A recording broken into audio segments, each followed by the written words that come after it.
for the longest time, the fact that Princess Peach gets kidnapped repeatedly was a joke. Like, it played as a joke. That's the case in this game. Super Mario RPG, Legend of the Seven Stars, might be the first, or one of the first Mario games that kind of played it up as a gag. Like, oh, you know, Peach got kidnapped, must be Tuesday kind of thing. But that was 47 years ago when this game came out. I kind of feel like now, the fact that we joke about Peach getting kidnapped so much is kind of the joke. I'm Brickroad. This is Mario RPG. This is one of the good old RPGs from the SNES era. And I'm going to play it for you. If you've watched my channel for many years, you know that I don't typically like playing a lot of RPGs on the channel. I have relaxed that self-imposed restriction a little bit in the recent years, and this RPG is not too offensive as far as being too long or too complicated. It's a Mario game, it's an RPG. What is not to love?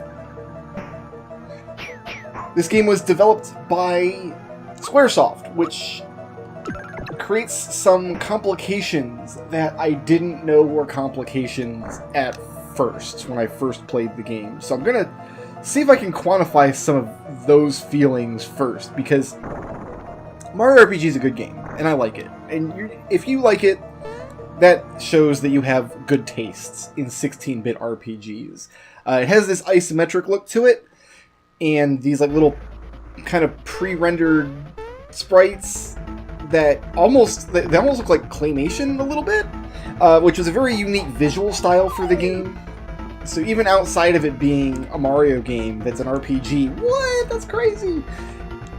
It was really, really cool back in the day because of the visual style, which was unlike anything else that was really on the SNES at the time that I'm aware of. There was some games like Clay Fighter and Claymation. There was, what was it called? Claymation? Claymates. It was like a platformer game made by the Clay Fighter people, I think. And that use a similar kind of 3D rendering process to create their sprites. Also, the Donkey Kong Country games, the Donkey Kong Country trilogy, does the same thing. What I think they essentially did was modeled a 3D graphic of the character and then used that and rendered those out for each frame of animation in the sprites. And I think the same technique was used for Mario RPG, and it gives it this kind of claymation look to it. So very cool, very visually interesting game compared to Final Fantasy, Breath of Fire, Legend of Zelda, the other action and adventure RPG games that were on the SNES at the time. And this game is also a little interesting because it kind of pioneers having action elements inside of a standard RPG battle system. I know about timed hits. Toad's gonna ask me here in just a few minutes. He's gonna be like, Brickroad, sub, into Hizzy. You know about time hits? I'm gonna be like, man, I know about some timed hits. The idea is when you go to make an attack, you push the button on the right frame and you get more damage out of your attack. I'm good at that part. The other thing is, when you're getting attacked by some a-hole enemy, you can push the button to reduce the damage from the attack, and I'm bad at that part. And then there's some other little things inside the battle system that we'll talk about as we go. But these two things combined, they didn't have to do any of that. Squaresoft could have just made a by-the-books game, just make it look like a Final Fantasy game and feel and play like a Final Fantasy game, but with Mario characters, and put it out to market, and it would have sold 70 quadrillion copies, which is how much I'm sure this game sold.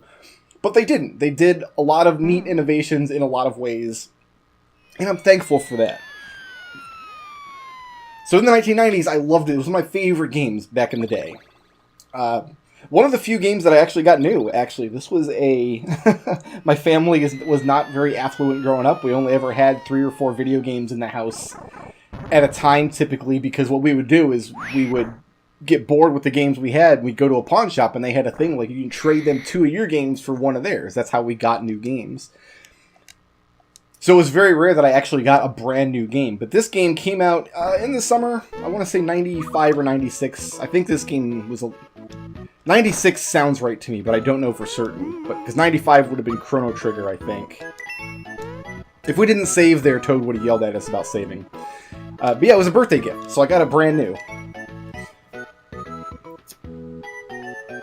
This scene never made any sense to me, because here's what's going to happen. Toad's going to be like, hey, we got to go tell the peoples back at the Mushroom Kingdom that Princess Peach got kidnapped. Not Peach. Her name's Toadstool. Her name wasn't Peach yet. That's how old this Mario game is. Hey, we gotta go tell the peoples back at, you know, Mushroom Land that the princess done got bopped. And then he's gonna run off. And then you're gonna try to leave the screen. He's gonna run back on the screen. It's gonna be like a little tutorial. First he's gonna be like, oh, I hit you in the head and you got a bump and now you took damage and I'm gonna teach you how items work. And then, oh, this Goomba followed me and I'm gonna teach you how timed hits work.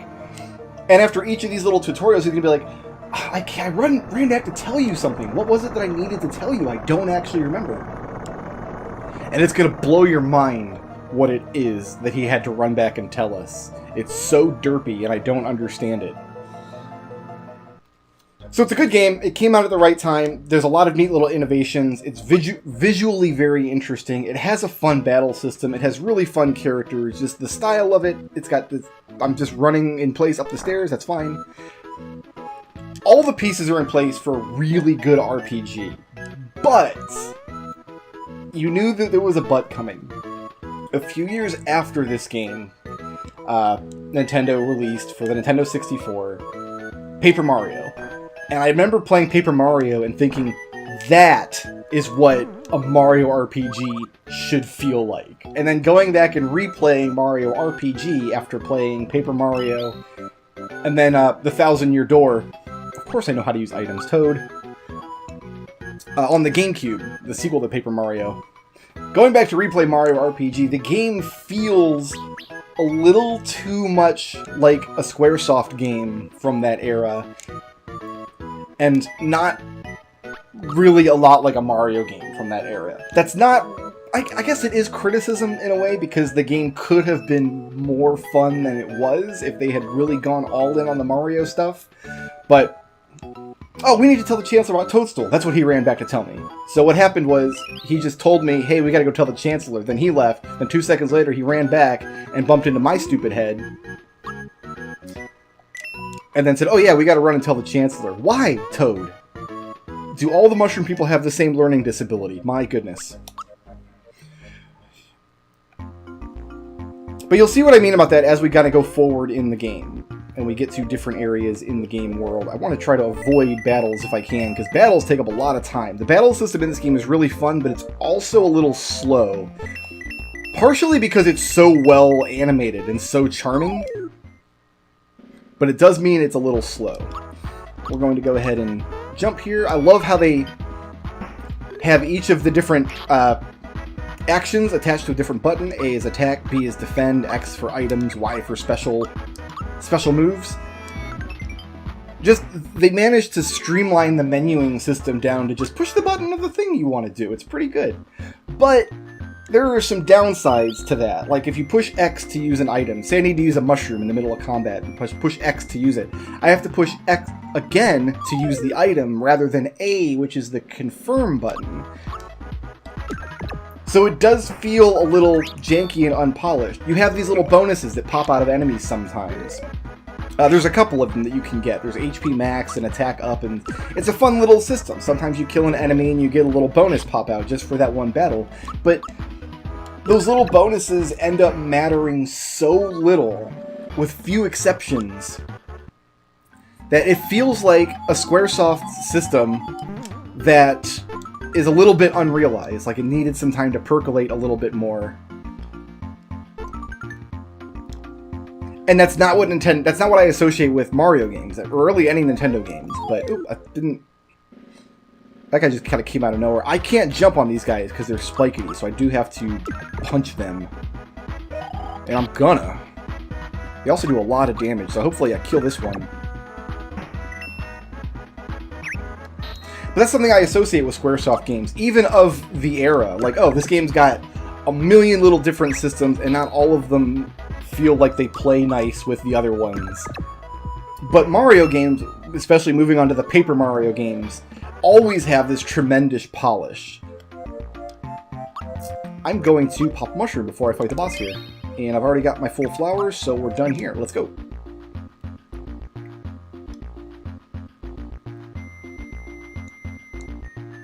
I know there's a big Mario RPG ROM hacking community, but I've never really looked into it, so I don't know what people are doing out there with the actual engine.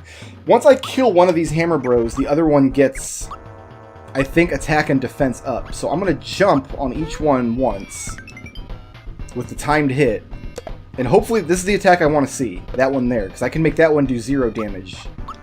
I mean, not all the time, but some of the time. This attack is... only I can reduce this. And it always just does a bunch of damage. So now I definitely need a mushroom, and hopefully they both try to hammer me. I mean, they're like melee hammer. This one. Not this one. So I just kind of push the button randomly at some point and hope it's enough. Ooh, even that, though. I can't survive another one of those, so we'll better mushroom again. I think I'm supposed to be level 2 before I fight these guys.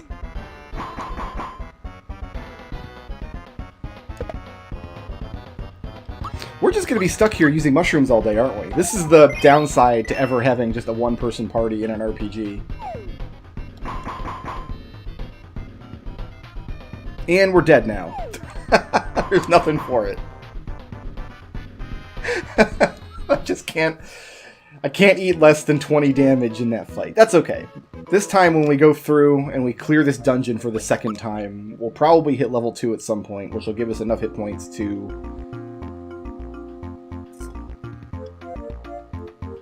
survive more of those attacks. And there's a really fun cheeseball way to actually get a lot of experience very quickly in just a couple areas of the game, which should be fun. Whenever you get a game over like that, you retain all of the experience that you had earned, but you lose any other progress you had made. That's why I gotta get these boxes again. But we probably will level up by the time we get to the Hammer Brothers.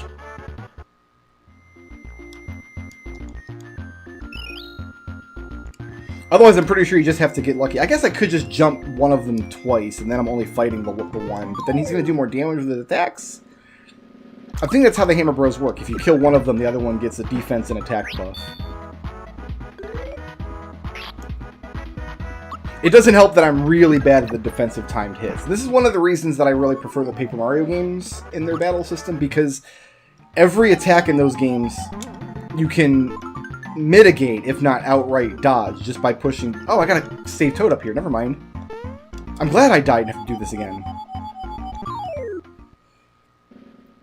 I'm not glad that Homeboy Johnson here got in my way. That's enough out of you. Maybe that's why I wasn't level 2. I didn't get enough experience points because I didn't go up here and save Toad. Don't worry, buddy. I got your back. Even though you have that learning disability. Oh, I'm out of flowers. For some reason, the Turtle Man just decided not to attack me, and I'm not gonna complain.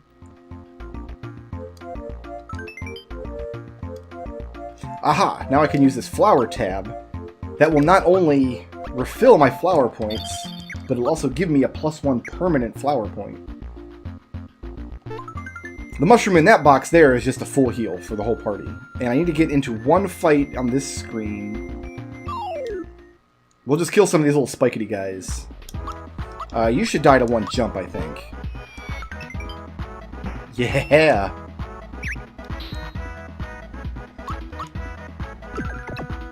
And then this guy.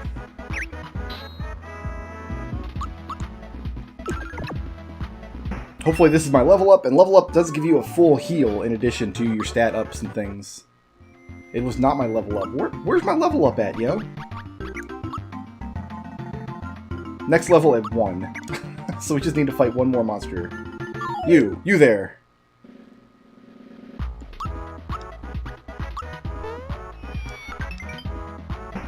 Probably going to use a mushroom in this fight, too. I'm definitely going to use a mushroom in this fight.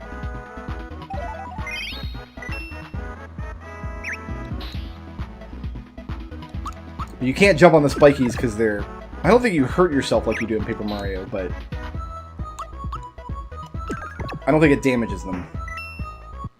But yeah, in Paper Mario, if you get attacked by a monster, there'd be like a flashy button on the screen showing you when to push the button to dodge the attack. So, yeah, we got 5 hit points, which is enough to eat 2 of their attacks, 12 each, just barely. We're getting +3 magic attack. I think that's where we're going to go. The magic defense will also decrease the damage from their hammer attack. Only +3 HP and only +1 attack. So every time you get a level up, one of these is the big level. And you want to aim for the big level, and it looks like this level is going to be magic attack. And I want to make sure that I can jump twice. I can, just barely. And let's get to it. Oh, see, now he's got Toad kidnapped.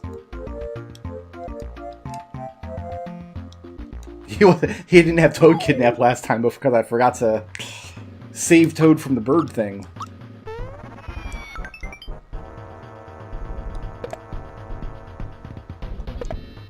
Nice.